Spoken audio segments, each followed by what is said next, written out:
This clip is brought to you by SaveWithConrad.com.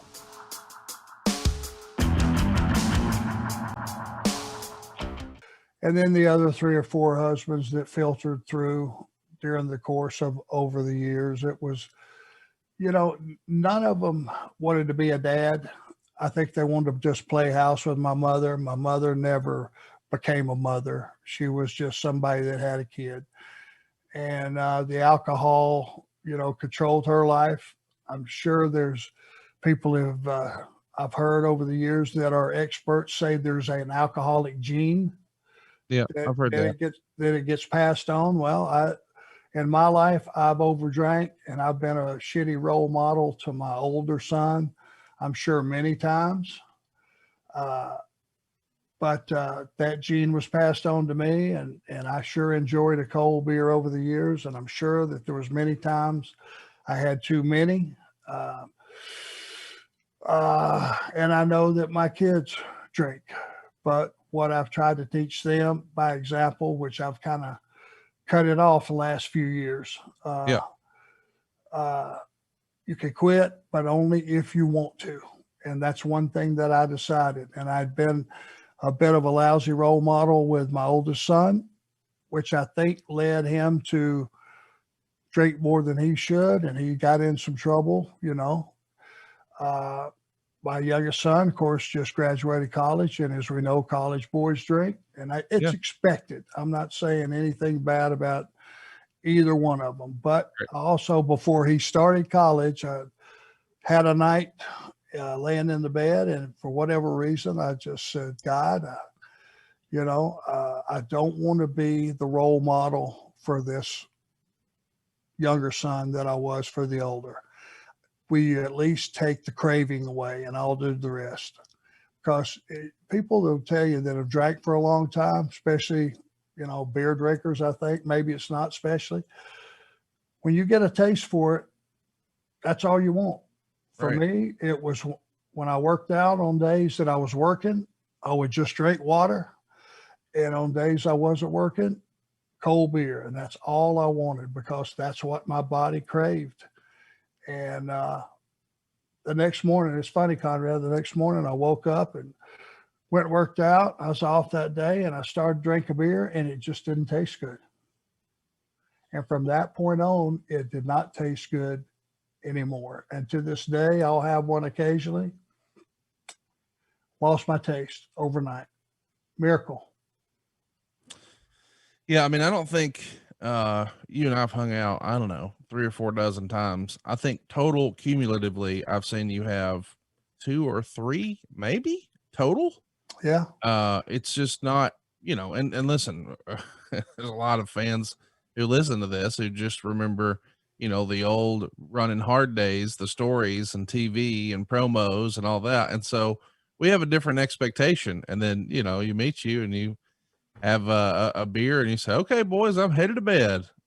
It's not exactly what you were expecting. No, and I'm not going to lie. Back in the day, we would get back to the Marriott bar, and brother, I may whiff down 10 or 12. Yeah, in a couple hours. It just, you pick a time in your life where it's not that important, and part of that prayer that I had, besides for my boys and stuff, being a better role model, being a better human being. Got to remember, for 19 years, I was rolling out a Raw on Monday night at 11:30 with a 300-mile drive. And I was pooped. I mean, I'm not a young man anymore. And when you're out driving 2, 3, 4, 4:30 in the morning, you don't want to be drinking. That's just ridiculous. And that helped me make that decision to just quit. And, I slowed it way down on those nights. I went from drinking, substantial amount of beer to just a few beers to just no beers. And it was easy. But you're right. People hear the stories, the horseman stories. And these days I'm a pretty boring cat. When did there ever come a time where you felt like or maybe your family felt like, hey, it's going too far? Or is this something you were just able to recognize on your own?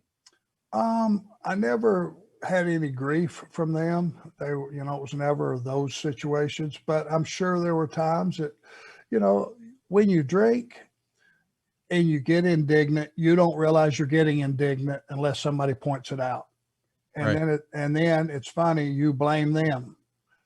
Hey, I'm just having a few drinks, you never look inwardly and realize, because the one thing I have figured out is, and I'm not talking about social drinkers or casual drinkers or people that can handle their booze, but the worst thing you can be around a bunch of drunks is sober. Yeah. And I've figured that out, and it is not a good time. I mean, I get it. It's a wrestling podcast, but he's saving us money on our mortgage. Do you really trust this process? The reviews don't lie. 5-star review after 5-star review. We make it fast, we make it easy, and it's no cost or obligation. Give us a shot to earn your business. I'm telling you, you'll be glad you did, especially if you like keeping more of your own money. You don't need perfect credit or money out of your pocket, so what are you waiting for? Hurry to savewithconrad.com. Just put it to you that way. So I can only imagine the people over the years that were around me when I was roaring, and they weren't. So for all those folks, I apologize. It's pretty special that you were able to just sort of go cold turkey and walk away like that. I think a lot of people feel the need to attend some sort of recovery process or facility. I mean, I guess the word is rehab. Did you feel like you had to do some sort of rehab, even if it wasn't physically, just mentally, and sort of train your brain to do differently? Well, it kind of took care of itself. There were those some days after that first day that I would go get that deep sweat, or we would be on vacation. We're at the beach or out by the pool. And buddy, as you know, and I know, there is nothing better than sitting out on, Pensacola Beach after having had a hell of a workout, oiled up with a cooler full of cold beer. But it just never tasted the same. Yeah. And the taste is what you have to conquer. Anybody that drinks a beer for the first few times and say, oh, that tastes awesome, is full of shit. Yeah, of course they are. They taste terrible. Yeah. It's a little hard to have mixed drinks down on the beach unless, you can always mix up a pitcher and stick them in a cooler, and they'll last maybe a little while, but that's a little difficult. That's a little easier to have, but not much on the sweet drinks. Those you get sick before you get hammered. I guess my second drink of choice would have been Stoli Sea Breezes, which I drank some of those along the way. Sure. But it's just a part of life you go through, and some people never escape it. When you have the history that I have with my mom passing the gene on to me and stuff, and I actually really enjoyed drinking. It just it's like everything else. You outgrow it, and the most important thing are your children, and you want to do what you can do to help them grow up the right way. If there is such a thing as the alcoholic gene, as you mentioned, do you think your grandmother or grandfather had it at one point in their life and they just figured out how to manage it? Well, I know this. My grandmother never drank a drop the entire time that I knew her. However, I did see that she caught my grandfather towards the end of his life. Turns out he developed cancer that nobody knew. And the last, say, year and a half, 2 years of his life, she caught him like there was a pint liquor bottle. She caught a couple times in the clothes hamper. There was found liquor in the dryer. And we thought, and I remember her and him getting into heated discussions about it. She just thought he was a drunk. And that was her explanation. As we found out later, he had developed bone cancer. And for those that have had it, I'm assuming they're telling the truth. I don't know why they wouldn't be, but they say it's one of the most painful things there are, because it's in your bones. And other than go to a doctor, which people of his era didn't go to a doctor. Yeah, because they might tell you you're sick. Exactly. Yeah. And he still had a family to complete, taken care of in his mind, and not going to work wasn't an option, and all those different things. So the way he numbed the pain was he had bottles of liquor hid around the house, and he would drink a bunch of liquor till it would knock him out so he could go to sleep and get up at 4:30 in the morning to go cut hair again.